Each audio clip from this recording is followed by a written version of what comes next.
substitute temple had even been built. Jews seeking political asylum had fled there. And a new baby king that had threatened King Herod in Bethlehem, in Jerusalem, I should say, would be a political insurgents. And Joseph then in this dream, it's interesting, there's 3 dreams here, and in 2 of them an angel speaks directly, and one is a general dream.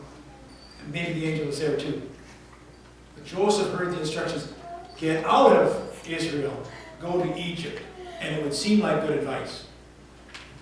There's still speculation among scholars whether the actual infant killings were historical. People have pointed out there's no other historical evidence outside the Bible that the Herodian incident here occurred. Although infant killings were historical, there's an obvious connection within the prophecy that it happened. Matthew, though, is zealous about the fact that he links Jesus with Moses as much as Jesus led the people out of slavery into freedom out of Egypt. Jesus would lead his people out of darkness and slavery to sin into a new freedom. That's his intent. The killing of infants, though, not a particularly rare event, sadly. Especially when kings or kingdoms or thrones were being contested. At this time, Bethlehem had a population of maybe 1,000. And the total number of male infants would be about 20. Sometimes in our history it's pictured that there's hundreds or thousands of infants being killed. And although the number is not significant in one sense, that's probably not the worst thing King Herod did. He killed most of the members of his family, including his 3 eldest sons. That's documented. His mother-in-law, he had a out with her and killed her. His favorite wife, he took offense, had her killed. And perhaps some of the modern day, even, what do we say, Saddam Hussein, and some of his paranoid in the past, throne-saving killings is what it was called. So it's not new. Matthew references Hosea, one of the 8th century prophets, right at the end of the Old Testament, and connects the killing of the infants and the escape to Egypt, connects it with Jeremiah's earliest prophecy, and in that calling, as we heard the last one, as Eric read so well, of the angel bringing Joseph back out of Egypt. Not to Bethlehem, because that's too close to Jerusalem, but later in Matthew 4:15 we read that it's the prophecy of Isaiah 9 being complete, that is to the northern area of Galilee, that Jesus would take his residence. In this text, there's much to discover, not only historically, but more importantly, theologically, and the practicality of seeing how God would lead in the past, and he leads today as well. What Herod was trying to accomplish by the killing of the children is the same thing that evil continues to do in our world. The same power of darkness that would suppress hope. The same power of darkness that would suppress life.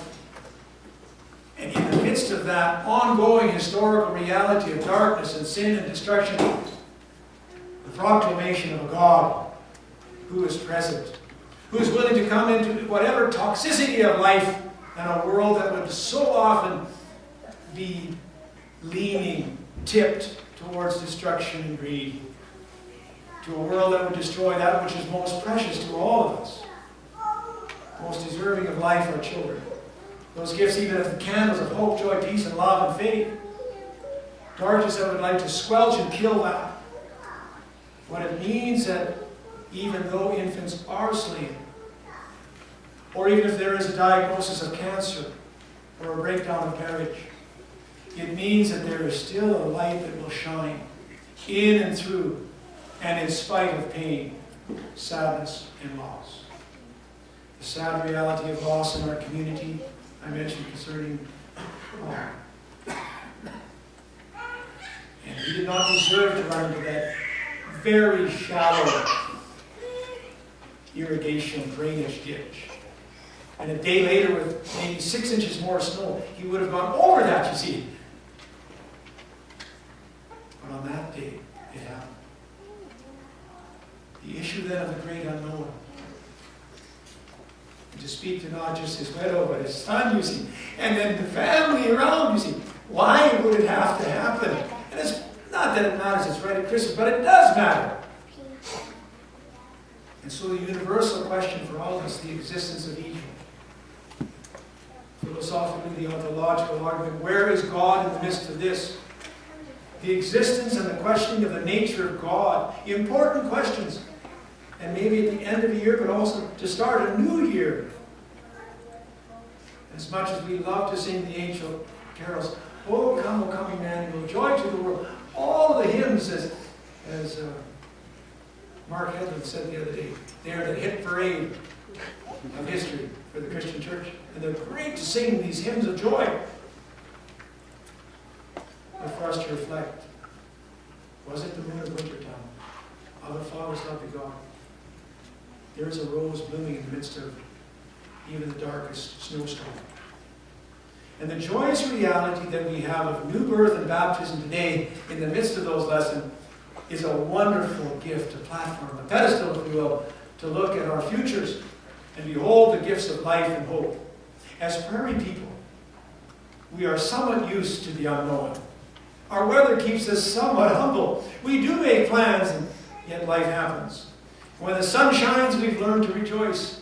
And when the blizzards blow, we learn to carry on.